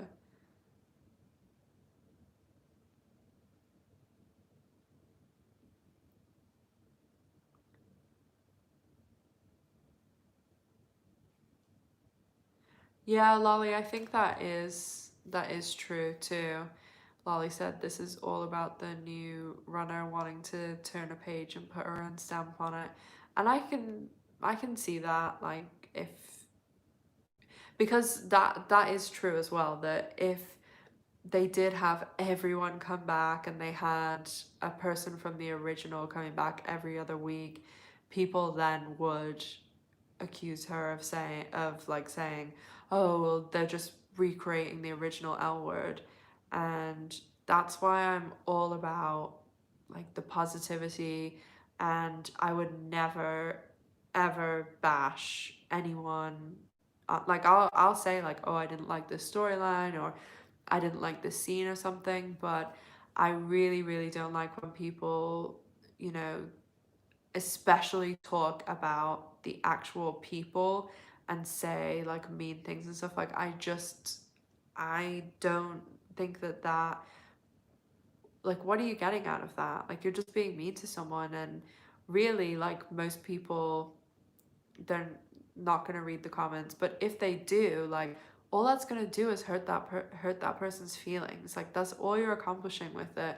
So I mean, I think that I'm all about putting my things that I like, my constructive criticism, whatever, like I like putting that on my videos. I'll be the first to like sing anyone's praises. And if I don't like something, I will say like, I didn't like this scene because, or I thought that this didn't line up with this character's past because of XYZ. But I really don't like when people just talk poorly about cast, crew, anybody. So I can see that too, because I know that the showrunner especially, that people especially on Twitter, like Twitter is the worst, saying really, really mean things. And you know, she's the exact same age as me, and I think like what a huge responsibility she has with what she's been given, the show and stuff, and what an amazing opportunity. Like, oh, obviously I would kill to have that job, but it's not all sunshine, kittens and rainbows, because she is extremely scrutinized for it, and most of the time I think that it's unjustly so.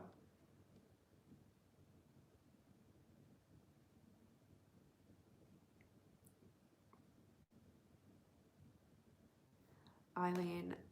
Oh, Ash, though, I agree with you. I think that if Eileen had continued as showrunner, we would have gotten the show we all wish for. But Marja wanted to establish herself in the show in her own way. Yeah, like that's exactly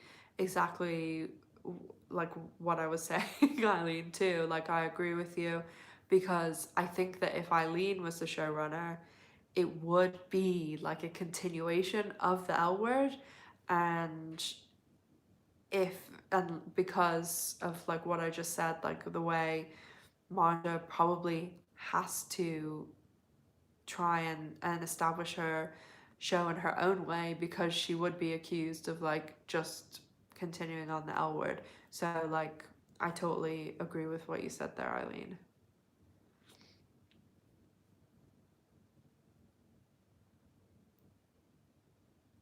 Brent, does anyone know when they will be having the second season on screen, or is that too early to tell? So yeah, they haven't said anything about when the show's going to be on. Like as I was just saying before, you know, they've only been back filming a little bit. They probably don't even have half the first episode in the can, because the way they're filming usually, and I'm sorry for anyone who's heard this before, but they usually film the entirety of one episode, the entirety of two, three, four. But at the moment, because of COVID, what they're doing is they're filming the episodes in 3 episode chunks. So all of the scenes, you know, say in episode one, two, and three, they're shooting at my house, and then, you know, they're shooting at Miss G's house. They'll go and shoot all the scenes at my house for episodes one, two, and three. And then the next day, they'll go to Miss G's house and shoot all the episodes of one, two, and three at that location. So they have to like change multiple times, because obviously in different episodes they're wearing different clothes. And the way that they're doing this, I have heard through multiple sources that people like crew and stuff, where the cast, you know, their contract is the same, but the crew, they're being contracted for 8 months of work, which is really crazy, because season one filmed during July, August, September, October, November, and there's only 2 more episodes. So the fact they're filming over 8 months, I'm leaning more to it being about COVID now. In the beginning, I think I was trying to be hopeful and say that maybe they're filming season two and three back to back, but I don't think that's the case. So, realistically, if they released the show at the earliest opportunity, it would be July, but usually Showtime and shows in general don't come out over the summer, because it's summer and people are busy and all this and traveling, and so, well, maybe not traveling this year, but I think the show, if you know, I had to make a guess, I would say the show would be coming back September, maybe the end of August. The only reason I would see it earlier than that is if Showtime was saying, listen, we've waited way longer than we thought, we need to get the show up immediately. That's the only way that they would put it up in June or July ahead of the summer. But and Pride too in June, they could really be like, oh, to hell with it, put it up for Pride. So that's personally just my opinion about when I think it will be going back to be on the TV, Brent.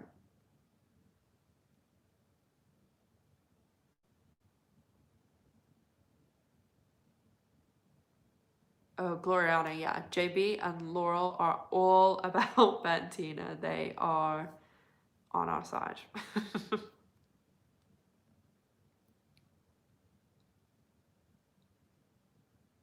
Oh, Lolly, you watched the OG again? I mean, I'm obviously we're still watching it on my channel, so I'm in season five now, and season five is definitely my happy place. Yeah, Terry, you're right. What big shoes to fill is right. Can you imagine? Like I said, She's pretty young, the showrunner. She's only like the same age as me.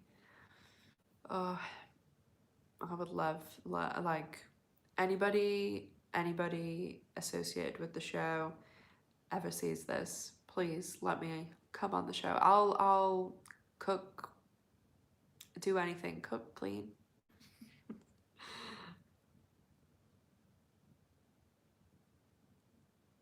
Yeah, Lolly. Eileen Chaikin nearly always wrote the season premiere and the season finale for each of the seasons.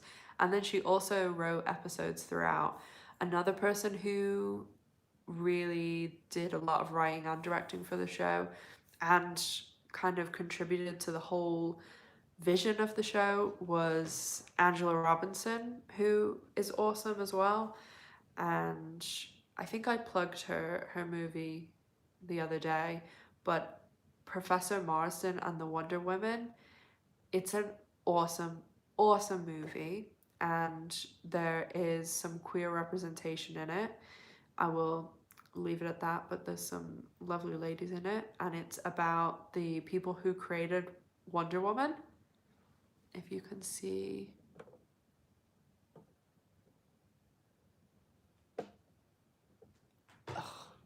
behind me, my Wonder Woman thing. But the movie in it, it's like a poly couple, and the wife, she and her family, and this is in real life, are from where I live, the Isle of Man, and they even give the Isle of Man a shout out in the movie. It's really good. It's on Hulu, and it's on pretty much. I mean, it's on Sky in the UK and stuff. So if you're looking for something to watch, check it out. And my always plug for the whole of season 5. I'm plugging it. Disclosure on Netflix. Jamie Clayton and Leo Shagger in it.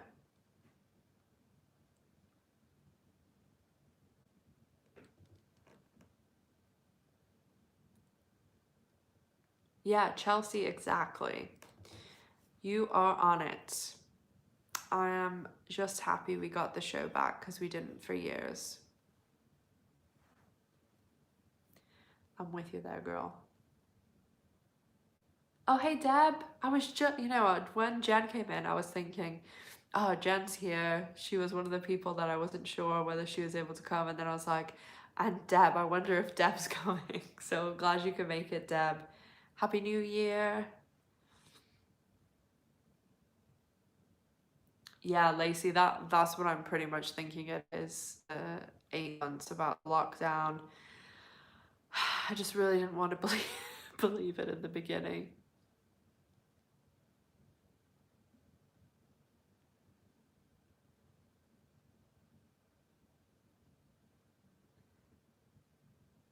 Oh, Tammy, if you've gone, bye, bye, bye. I'll talk to you later at night.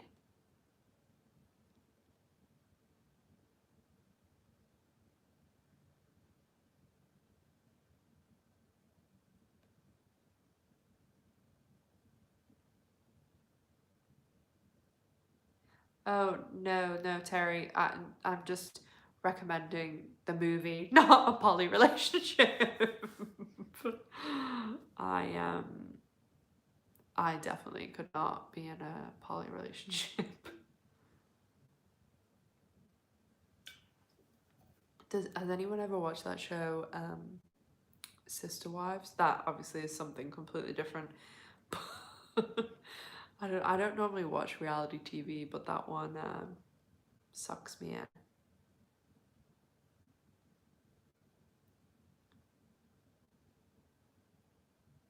Oh, Gloriana, good. I'm glad you like Disclosure.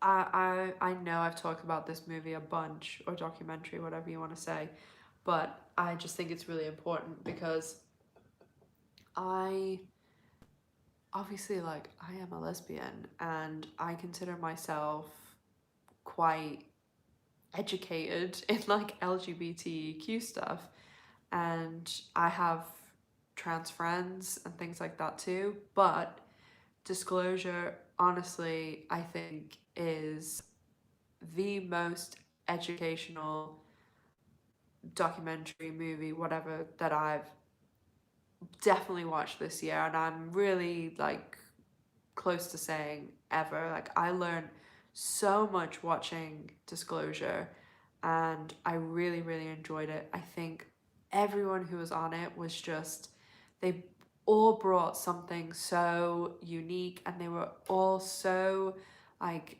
I just feel like I learned so much, and I really, really enjoyed it. I've watched it like 4 times, and I think yesterday in my video I talked about Jan Richards. So awesome, so smart. She made some amazing points, and she's an actress too. She's been in, I've seen her in a few things. Now that I saw her name, I was like, oh, I've seen you in those things. And yeah, I mean, they have a whole section where they talk about the L word and Max and why it was problematic what they did with Max on the show.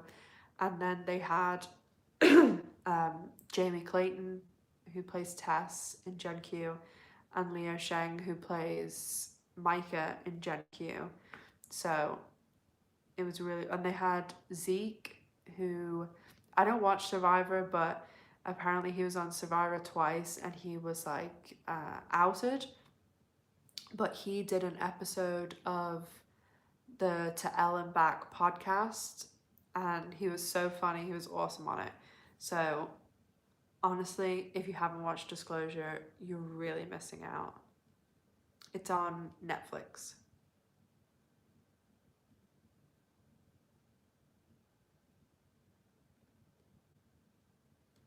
Lolly, why was the original Tim fired? So the original Tim was, I can't remember his name. Oh, I don't even want to say his name. He, if you just type into Google like original Tim, they did like all the, you know, all those pictures where like Bet's in like the all white, and there's like her and Tina like coupley pictures, and then there's pictures of like Jenny, Tim, and Marina, and it's like and Bet and Tina's is too, that all white background. And the pic, like they did all those, you know, especially for a new Showtime show, like they do a lot of pictures and things like that. And again, 2005, there wasn't internet and stuff like there is now, like the big billboards and everything. And the original Tim, when they did those pictures, he, oh my gosh, he looks so creepy in them, like disturbing. And he, I don't even think I can actually say it because YouTube will like strike me or something, but he was extremely, extremely inappropriate with underage people. So yeah, he is, ugh, gross, and I'm glad they fired him. Oh, Eileen, you watched it too? Yeah, really, really learned a lot.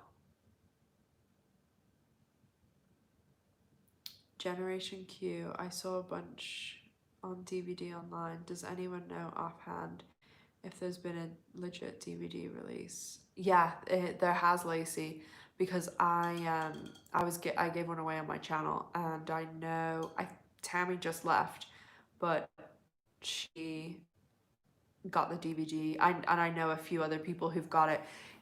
I'm not sure what country you're in, Lacey, though, because I think it's only been released in the States, but you can, you know, if you Google like whatever DVD player you have online, usually if you Google, there'll be like a code that you can put in to jailbreak the DVD player, and it will open up all the regions. Maybe I shouldn't be saying this on YouTube.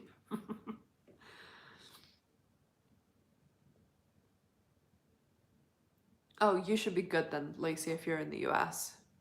I know it's on like Amazon and the Showtime store.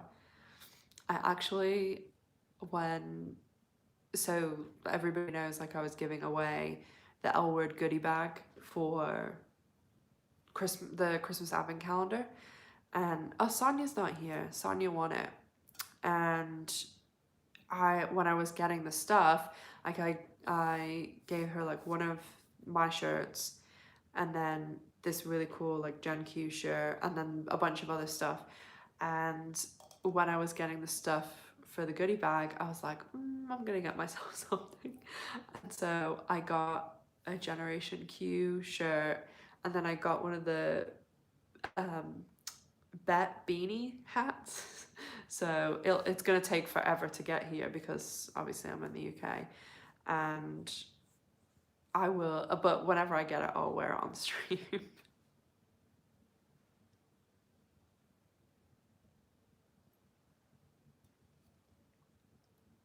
Thinking what I had some. I'm sure I had something else that I was gonna say then. But yeah, don't forget that anyone who's artistic and wants to help me out with a Bettentina shirt or any other ones, let me know. And if you are interested, don't forget to check out my merch with the Gen Q and the original cast list. The Gen Q one has like Gigi and Tess and stuff on it too, because I thought why not include them. And I did a poll last night on Twitter about what we should call Gigi and Danny as a ship. Let me show you. And the actress who plays Gigi, Sepida Murphy, she's liked a couple of my tweets lately, so we're basically best friends now. I really want one of them to come on the channel, but I think I need to be at like probably like 100,000 subscribers to ever get that.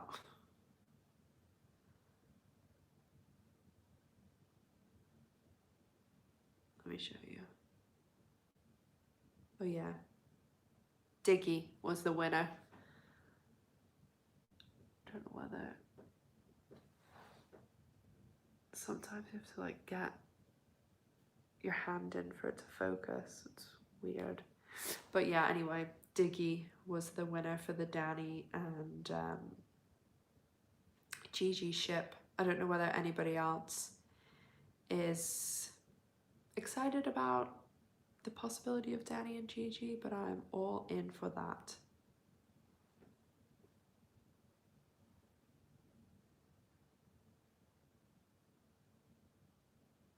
Oh, lolly! So many people love that senator, and they're and like I think that every time I'm live, somebody asks about Bet and the senator. So Dana Delaney made a big impact on the L Word fan group fandom.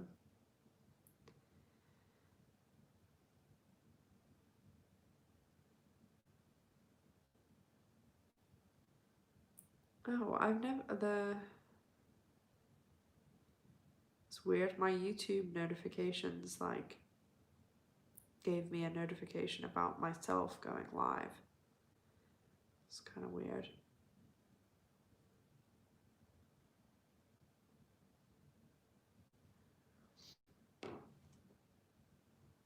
Oh, Savage, thanks. You're so sweet.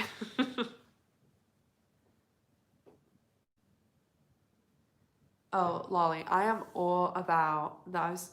I can't remember who I was saying this to the other day, and I was talking to one of my friends, and they were looking at me like, you like they could not stop laughing when I told them this. I was like, brunette, middle-aged actresses, like that is my kryptonite. That's what I'm all about. They were like, you are insane. But I'm probably gonna wrap up soon, guys, unless you have any other questions, thoughts, feelings, predictions, resolutions. Miss G, oh, you can't see Miss G anymore. Sorry, I turned the camera.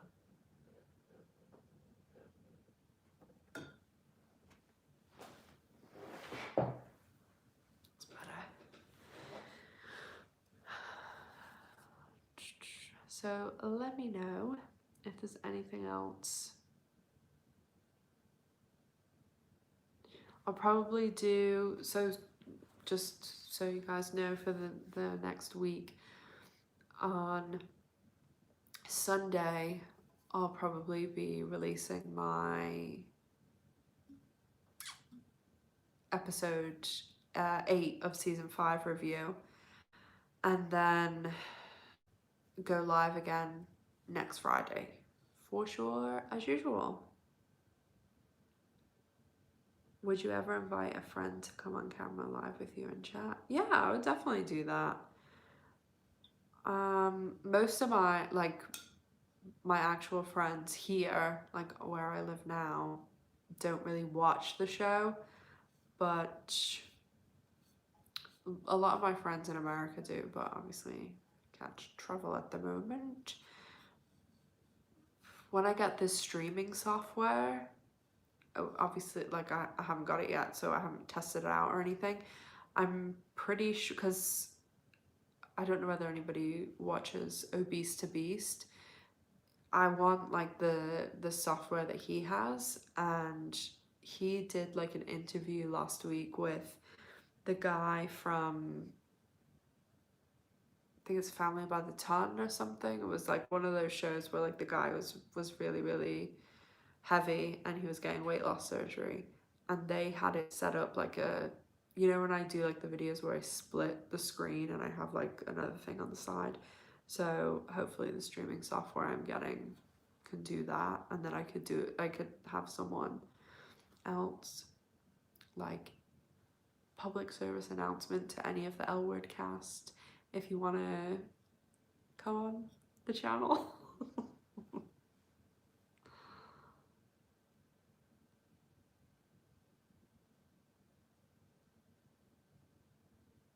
Yeah, I think Danny is like my age. I don't know, maybe in maybe in 2021 I need to do like a clip, like a pledge to all of the Generation Q cast. One of them must want to do an interview. And then we all take the clip, and then we all just hashtag and bombard all of them on like Twitter and Instagram. Oh dear. But yeah, I'm all about, let's keep growing, and hopefully the bigger we get, the more we can get their attention more. Oh, thanks, Cindy. So guys, happy new year. Thank you all so much for coming. I absolutely love doing these lives so much and chatting with you guys. You're just the best. Like, you're all so kind to me and so wonderful. So thank you so much for coming on this New Year's Day. Oh yes, Lolly, they could do a call with me. They're probably gonna have to have a meeting on the set and be like, this crazy woman and her cat. But yeah, so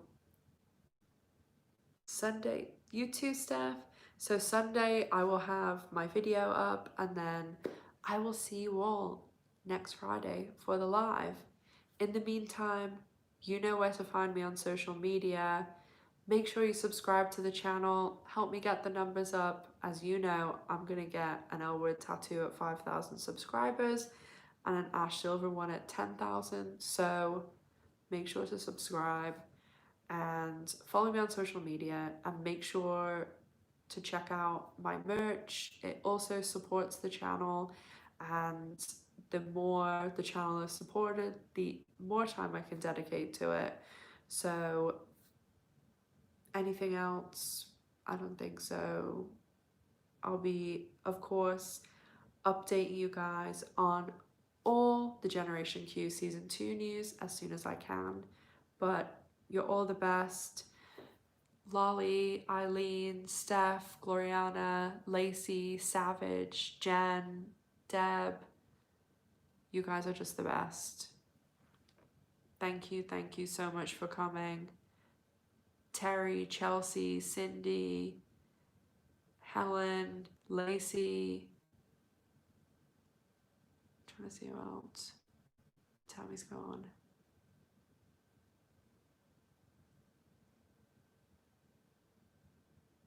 Deb, if you're still here, Brent, all you guys, thank you so much for coming. And I'll see you all soon. Happy New Year. Love from Miss G and I. Thanks, guys. Take care. See you next time.